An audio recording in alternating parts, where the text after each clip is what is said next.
An important event returns to Iola, Kansas for its third year with the goal of suicide prevention and erasing the stigmas surrounding mental illness. The 4 states' most watched news starts now. Well, thanks so much for tuning in this evening. I'm Mike Mahoney. An important event returns to Iola, Kansas for its third year with the goal of suicide prevention and erasing the stigmas surrounding mental illness. KOAM's Bronte Sorotsky checked it out. When tragedy struck Charla Miller, she says she struggled with how to handle it. I lost my son 2.5 years ago to suicide.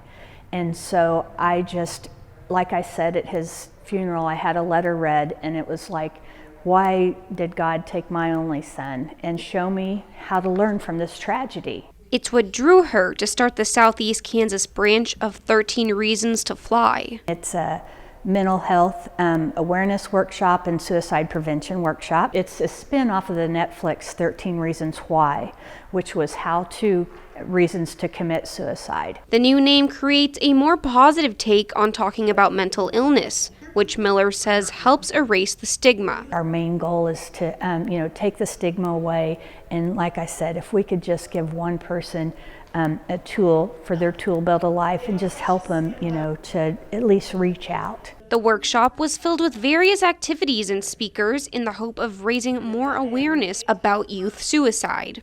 Jewell was this year's guest speaker and says after dealing with years of childhood trauma, she's using her experiences to let others know they aren't alone. I think the main thing I talk about is that we all matter, and finding hope and worth within us. So my statement and motto is that life is tough, but so are you. And I truly believe that because we're all going to have challenges, no matter our age, our life experiences, our influences matter. The life we live and the way that we role model hope is as impactful as getting in and changing something for somebody. Jewell adds that while we aren't responsible to fix anybody, it's still possible to make differences in small things as we go. In Iola, Bronte Sorotsky, KOAM News.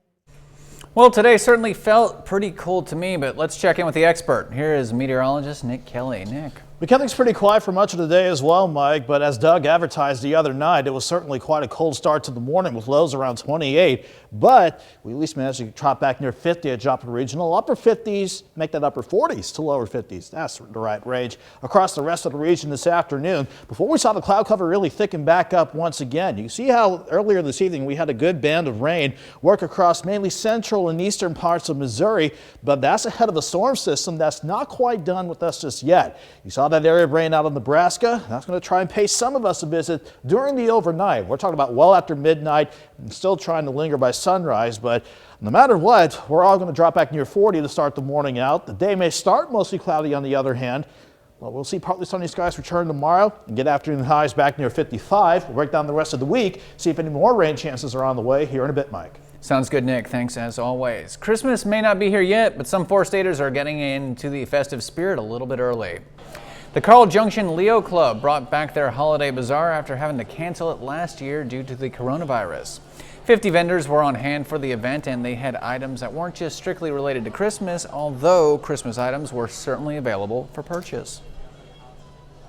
I think this year I was really pleasantly surprised as soon as 9 o'clock showed up. But people were here and they've been here steady all day so far, and it was really a nice welcome to get the day started off that way, nice and strong.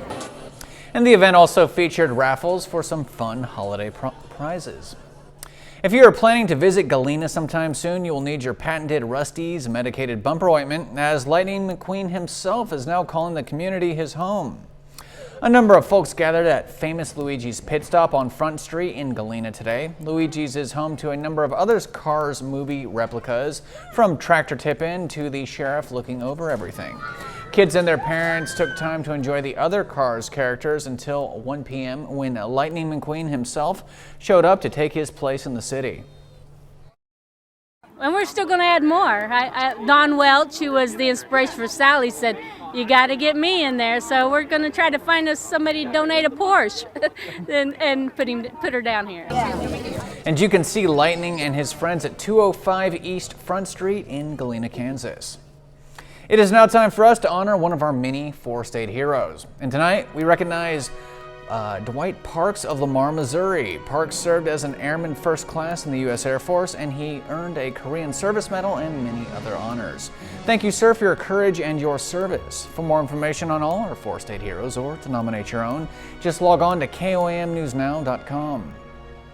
And we'll be right back with meteorologist Nick Kelly and another look at your weather. Plus, we are headed to the Big Apple and learning more about the world-famous Rockefeller Center Christmas tree, which got into town tonight. That is coming up right after weather.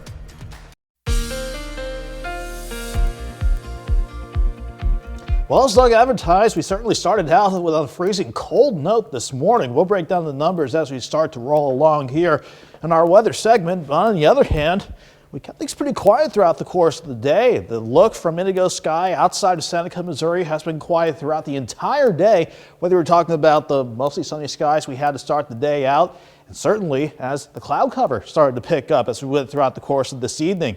But the numbers, they do not lie. After topping out in the mid to upper 40s the other day, we dropped back to 28 degrees this morning. Hopefully that freeze is hard enough to get rid of any pesky allergens still trying to hold on. But we did have a good rebound. Highs back near 50 at Joplin Regional. And we do have kind of up and down temperatures pegged for the week ahead of us. I do see us staying chilly for our Sunday as we wrap up this weekend. Thankfully, a little mild air coming in for Monday and Tuesday as a new work week and school week gets underway. But sticking with Doug's pattern, I do see rain chances wanting to return along with another cool down as soon as we hit Wednesday. So quite a few things we're tracking, and that's just for the first part of the week. We'll break down the rest of the week as we roll along here. But as far as everyone else goes, as far as temperatures go, mid to upper 20s to start this morning out. But thankfully, with a good south breeze throughout the day, we saw upper 40s on the Missouri side, near 50, if not some lower, maybe a few mid 50s in our western counties west of the Missouri state line.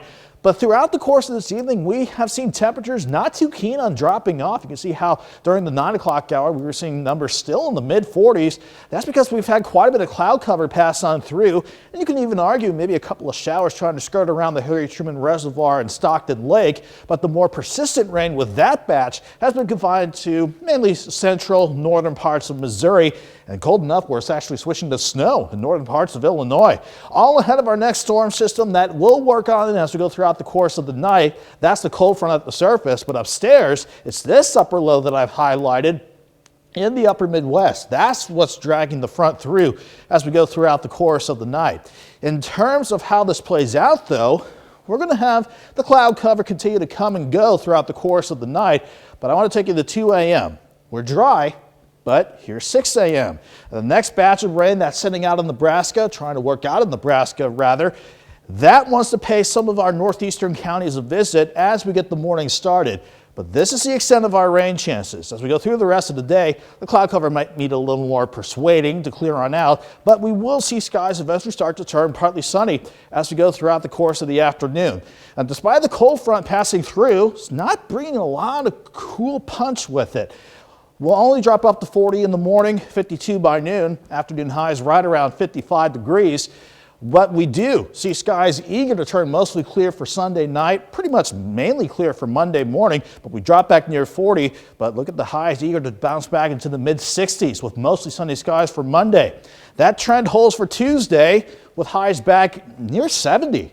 Then, sticking with Doug's pattern, here comes our next storm system with a better shot for at least scattered rain on Wednesday. That system will clear out. Then we got another system that we'll need to keep an eye on for the weekend that'll come in from the west. But 55, chilly, but maybe a few showers in the morning that were dry for the rest of our Sunday. 64 Monday, 71 on Tuesday, 66 early highs for Wednesday, then dropping after the rain chances clear out. Then we're back in the 50s, like it or not, Mike, for Thursday and Friday. Well, thank you, Nick. And hey, Nick, check this out. You know, it just wouldn't be Thanksgiving morning without the Macy's Thanksgiving Day Parade. And with Thanksgiving less than 2 weeks away, prep is underway on the new balloons for this year's world-famous parade. In fact, they were revealed in New York City today. New balloons will include Baby Yoda, or maybe I should say his proper name, Grogu, 2 new Pokemon parade balloons in the forms of Pikachu and Eevee, and a whole lot more. The parade, of course, will also feature plenty of bands, floats, performers, and most likely some fun surprises. And we're not done with Big Apple holiday news. The gigantic Christmas tree that will stand at Rockefeller Center for the holiday season arrived in Manhattan this evening. New York City police escorted the 79-foot Norway spruce through the city to its new home for the next couple of months at Rockefeller Center. The tree lighting ceremony is scheduled for December 1st, and the tree is expected to remain there through early January. That 12-ton tree originates from Maryland. When we return, there is a push for new air travel requirements here in the U.S. A group of congressional Democrats is pushing for a vaccine mandate for domestic air travelers. I'm Brian Yennis in New York. More on that coming up. Welcome back to your News at 9. There is a push among congressional Democrats for new vaccination requirements for domestic flights. The lawmakers say it is all in the name of safety. The recommendation comes as airlines are expecting full flights during the holiday season. Fox News' Brian Yennis explains. The U.S. reopening international travel this week after a year-and-a-half shutdown, allowing entry to foreign visitors who show proof of vaccination and a negative COVID test. Now, 36 Democratic lawmakers want to see similar rules extended to Americans, making anyone who boards a domestic flight show vaccine proof or a negative test. The group penning a letter to the White House Friday that reads in part, "This is a necessary and long overdue step toward ensuring all Americans feel safe and confident while traveling and reduce the chances of yet another devastating winter surge." For now, the White House has held off on imposing that requirement, but also hasn't ruled it out. Everything's on the table. We just don't have any announcement to preview right now on this. This week, the Biden administration pushed back a deadline for airlines to get their workers vaccinated until after the holidays. The extension comes as airlines struggle with flight crew workloads. Southwest Pilots Association says in October, 738 pilots removed themselves due to fatigue in what's known as fatigue pool, compared to a normal 100. Flight attendants have also dealt with a record number of unruly passengers this year as they work to enforce face mask requirements. The airlines, just like every other industry, was pushing high productivity on the American worker. And now, in this time, people are getting sick a little bit more. They're being real conservative about coming to work. All of this coming as holiday air travel is projected to return to pre-pandemic levels. Bookings for pre-Thanksgiving flights are up 3% from 2019. In New York, Brian Yennis, Fox News. Thousands of Australians took to the streets today, outraged over proposed expanded coronavirus pandemic legislative powers. The demonstrators marched through the central Melbourne to the steps of the state of Victoria's Parliament. They are against a bill that would expand emergency powers to the state during the coronavirus pandemic. The Public Health and Well-being Amendment would allow Victoria's leaders to declare a pandemic and restrict movement, including using quarantine rules. Protesters complained about current health restrictions and their mental health costs and promised to remove key leaders in the next election. Legal and health professionals say the debate over COVID-19 vaccines could be having another impact on kids, and this one is in divorce court. Fox News' Brett Lemoyne explains. If you think the debate about COVID-19 has reached a tipping point in schools and workplaces, attorney Carl Scheff says there's another vaccination battleground looming in divorce court. It will be coming up more and more frequently as once there's going to be this emergency approval, which will come through. Scheff has been practicing family law in Cedarburg for more than 3 decades. Once younger children become eligible for the COVID-19 vaccine, Scheff believes more divorced parents will soon debate whether their children should be or shouldn't be vaccinated. I've had that issue arise for 2 different times on children that are above age 12 now that it's available. Attorneys say now is a good time to know your rights. The court will not say, I think the child should have the COVID shot. The court will instead say, I believe that dad or mom's position on this is best. They don't agree, and therefore I'm going to award to dad or mom the right to make these medical decisions. Scheff says the court will consider potential harm to the child. At the hearing, if you can't resolve it, you have to have the pediatrician ready to and willing to testify if needed. So Some doctors drop out at that point. Some pediatricians don't want to be involved in that. He says most cases will resolve the issue in mediation, but Sheft expects the already contentious issue of COVID-19 vaccines to grow heated in court. No matter the outcome, children are caught in the middle. In none of our states is a 10-year-old going to be able to go and consent for their own vaccination. But I do think we also understand that 10-year-olds can have something to say about who they are too. They're not a fully formed adult, but they have things to say. And so we want to help them developmentally just express their needs.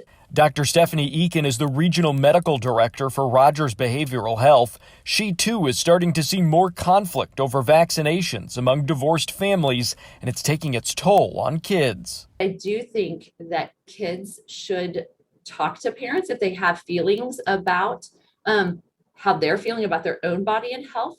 They learn to become advocates for themselves. And then parents need to model too how to think through making decisions about one's health, right? So even though they may not come to the exact same conclusion, I think parents having appropriate modeling in front of them about how they choose what's appropriate for their own health can be a really great thing to show their kids. Eakin is seeing the pandemic intensify conflict among divorced and separated parents.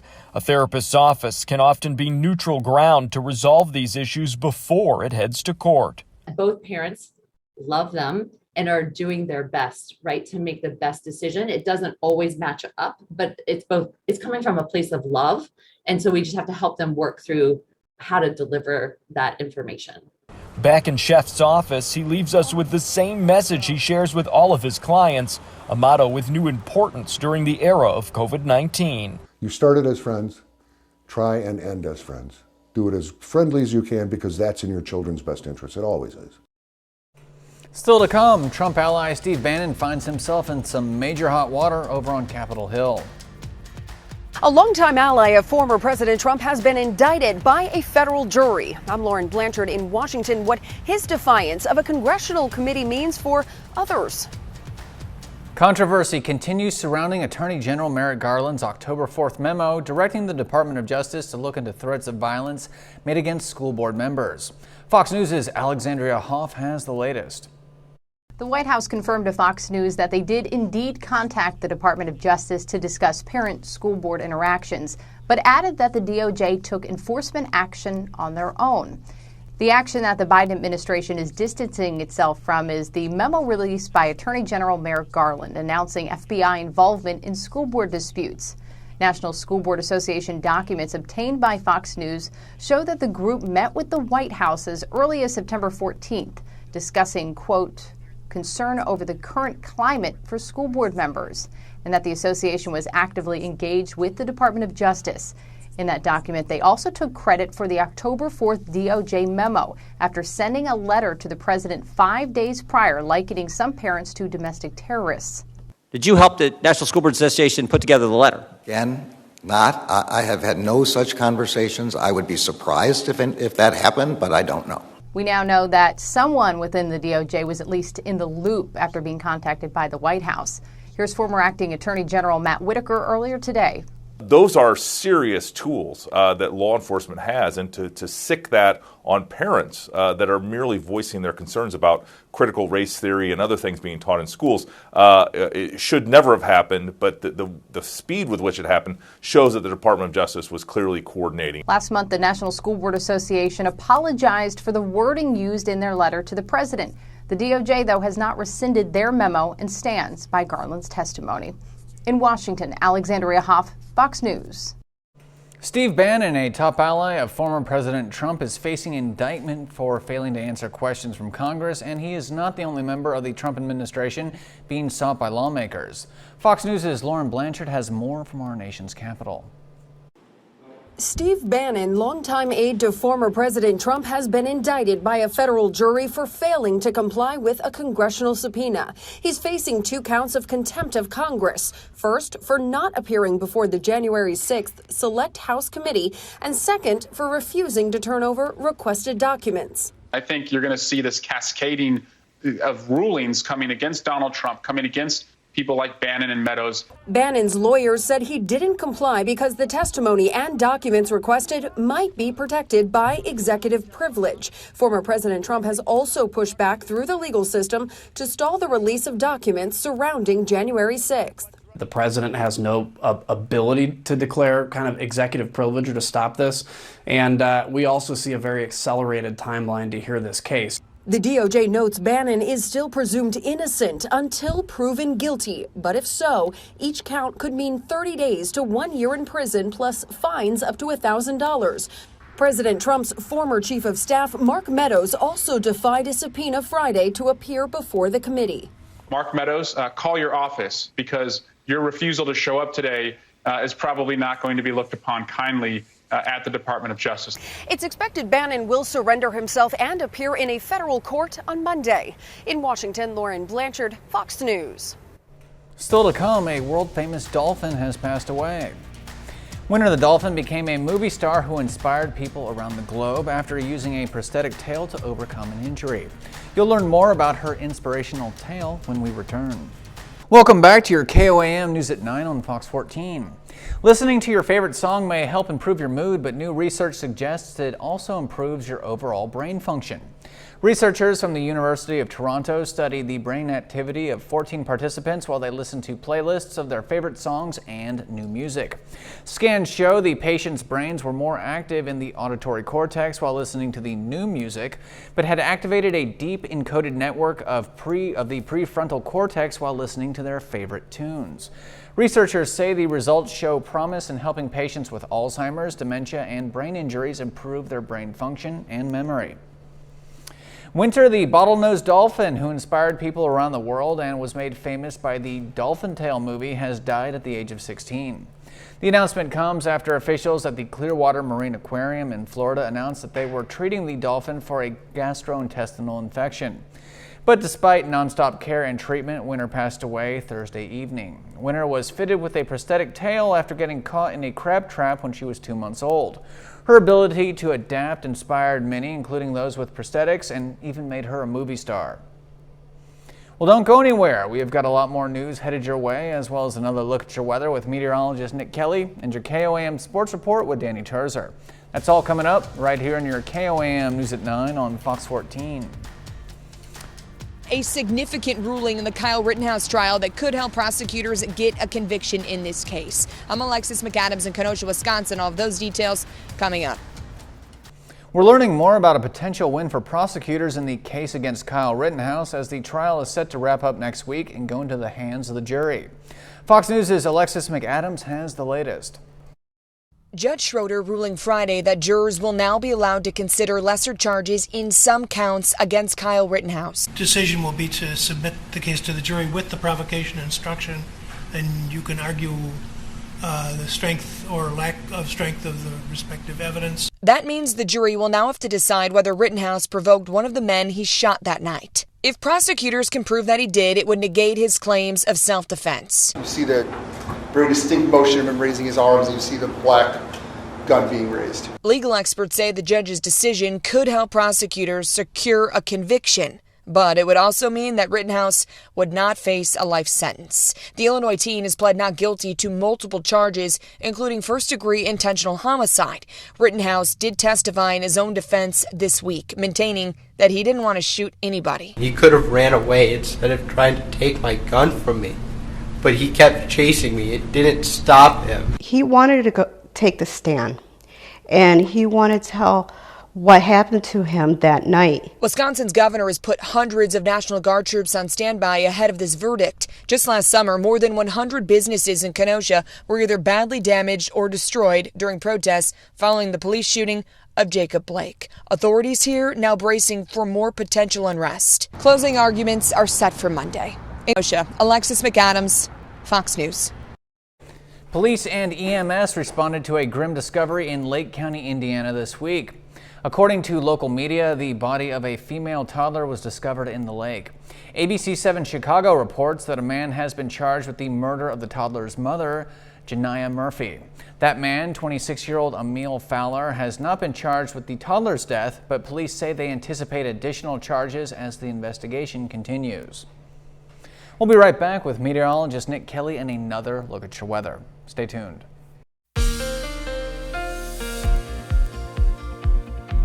Well, as Doug advertised, we certainly started out with a freezing cold note this morning. We'll break down the numbers as we start to roll along here in our weather segment. But on the other hand, we kept things pretty quiet throughout the course of the day. The look from Indigo Sky outside of Seneca, Missouri has been quiet throughout the entire day, whether we're talking about the mostly sunny skies we had to start the day out, and certainly as the cloud cover started to pick up as we went throughout the course of this evening.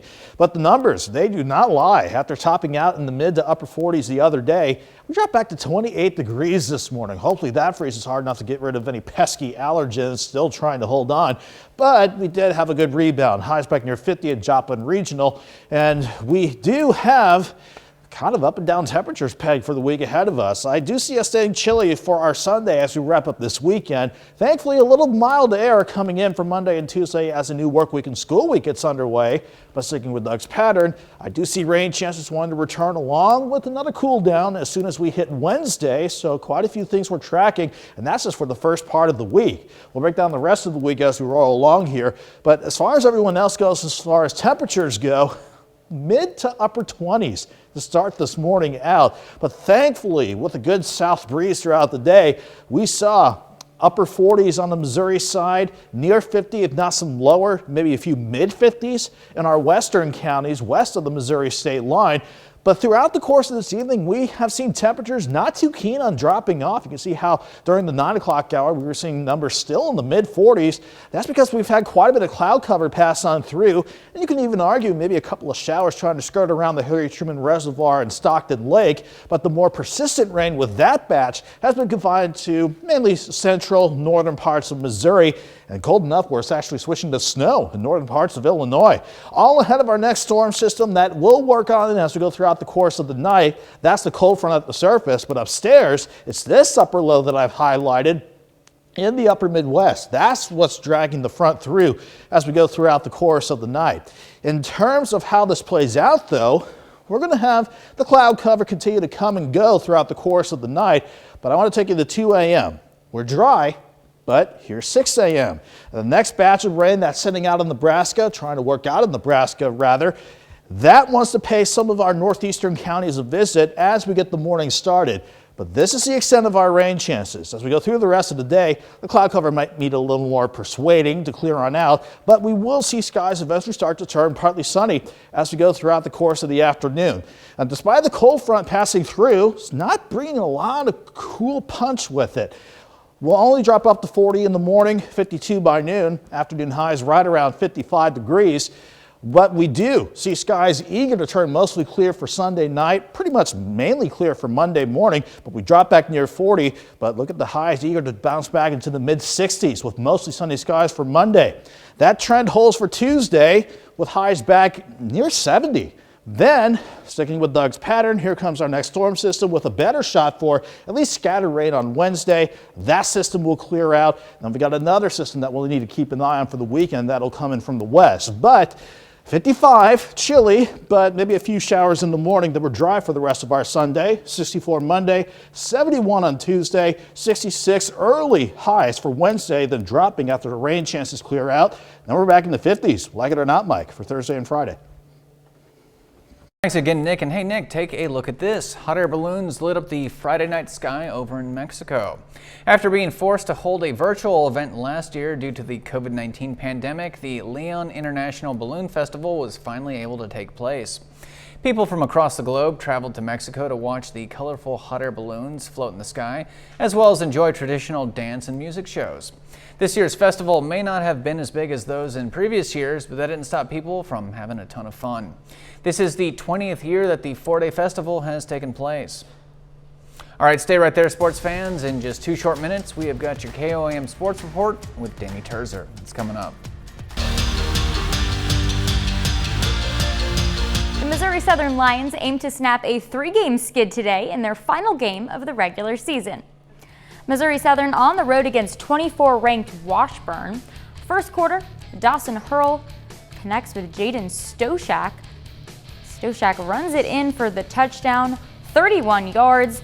Missouri Southern takes an early 7-0 lead. Ensuing Washburn drive, Zach Willis gets in from a yard out. So now a tie game. Washburn leading by 3 here. Mitch Schurig airs it out, 60-yard pass to Peter Affle. And that extends the Ichabod's lead to 10. And then in the second half, Washburn now up 31-7. It's the Ichabod center, Colton Dunkel, who runs it in for the touchdown. Missouri Southern puts up a fight late in the game, but the Lions ultimately fall 38-28. Pittsburg State is also on the road, meeting Fort Hays State in the season finale. The Gorillas get the win 34-24. Chad Dodson Jr. makes his first start of the year at quarterback. He throws for 294 yards and 3 touchdowns. Elijah Harris puts up over 100 rushing yards and a score. The defense tallies 3 sacks and 3 interceptions. Pitt State finishes the season 8-3. The Missouri Southern Lions return to the court today in search of their first win of the year. Missouri Southern at home hosting the Harding Bisons. First points of the game go to the Lions. Lane Skiles settles in quickly with a 3. Lions trail 39-27 at half. Fast forward now to the third. Kendrick Bailey drives to the basket to score. Bison's hanging on to a 9-point lead. And then it's Skiles again, gets the layup at the third quarter buzzer. Later, Caitlin Honeycutt sinks the 3-pointer. She's fired up. Missouri Southern within reach. It's 59-55. And freshman Lacey Stokes comes up big. This bucket here ties the game at 75 and forces overtime. Harding closes this one out in extra time, 87-81. The Missouri Southern men played their second and final game of the Central Region Tip-Off Challenge. After double overtime, Missouri Southern comes out on top by 1 point, 89-88. Stan Scott leads the Lions with 23 points. RJ Smith finishes with a double-double, 22 points and 12 rebounds. The Pittsburg State women are in Weatherford, Oklahoma this afternoon, taking on Southwestern Oklahoma. Tristan Gegg scores a team-high 23 points, but the Gorillas fall 79-54, moving them to 1-1 on the season. Pittsburg State volleyball clinched a spot in the MIAA playoffs in the team's win on Friday. Today it's senior day and the Gorillas' final game of the regular season. Pitt State hosting Nebraska Kearney. The Gorillas lost the earlier season matchup between the two teams. First set, Janae Thurston gets the kill. She finishes with a team-high 12 kills. Then Madison Squires with a little fake.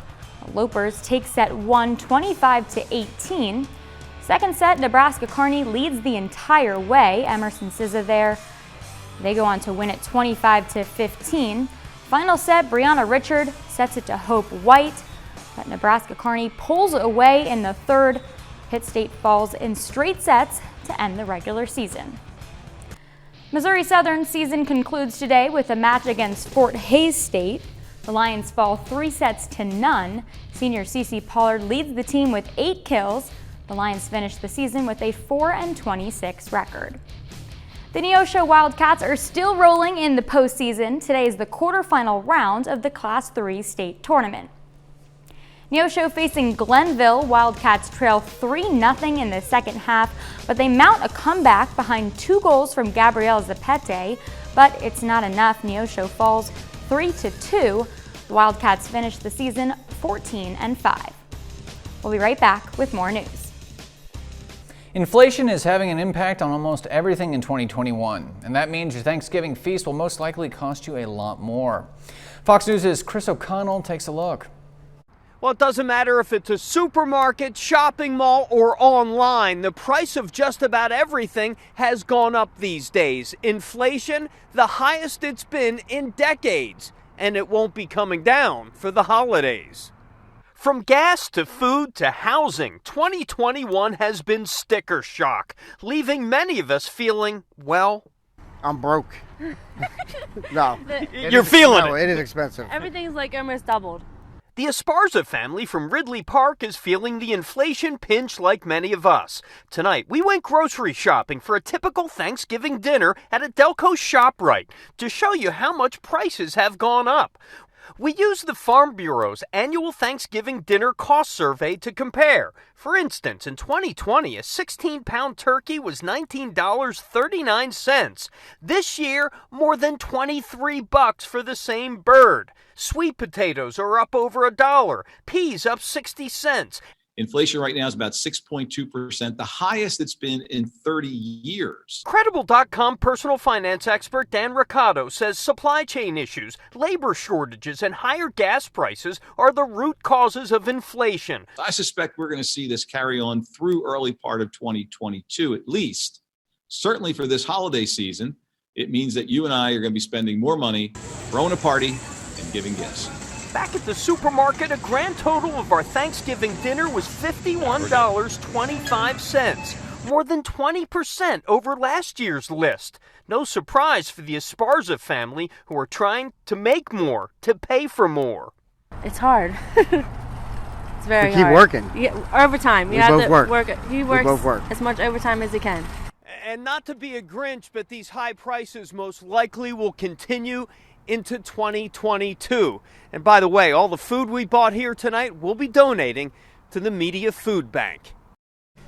The price of your morning cup of joe could go up as coffee bean prices took a sharp rise. Coffee bean prices shot upward by 7% Friday as logistical issues in the supply show their effects. The surge comes as major coffee producers in Brazil were hit by a drought, while Colombia, another big coffee producer, has been hampered by excessive rains. Price rises could eventually make their way down to retailers such as Starbucks and Peet's Coffee and Tea.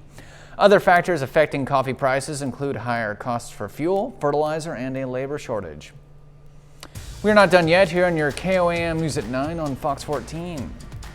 And when we return, you're going to meet a very impressive penguin who completed an almost 2,000-mile journey. That story and more are next. A new study suggests that some kids are a bit confused when it comes to a breakfast favorite. The study, published in the Journal of Environmental Psychology, says kids may not have enough knowledge about animal-based and plant-based foods. 176 kids from the ages 4 to 7 tried to identify food origins, and 41% of the kids thought bacon comes from a plant. I'm guessing those aren't 4-state kids. You would get disowned around here saying that. French fries were also largely misidentified, with more than 46% thinking they come from animals. Okay, I'm sorry. All right, here is a cool story to end the show on. A very impressive Antarctic penguin completed an almost 2,000-mile journey. The penguin was found on a New Zealand shore on Wednesday. It was spotted looking a little lost, a little dehydrated, and underweight. Rescuers picked it up, stayed with it for hours, and then got it to conservation officials. The penguin was released back into the wild at New Zealand's Magnet Bay on Friday. So, 2,000 miles back home. Get out of here. Nah. All right. Hey, thanks so much for tuning in on this Saturday. We'll see you tomorrow for more KOAM News at 9 on Fox 14. Have a great night. Stay safe out there.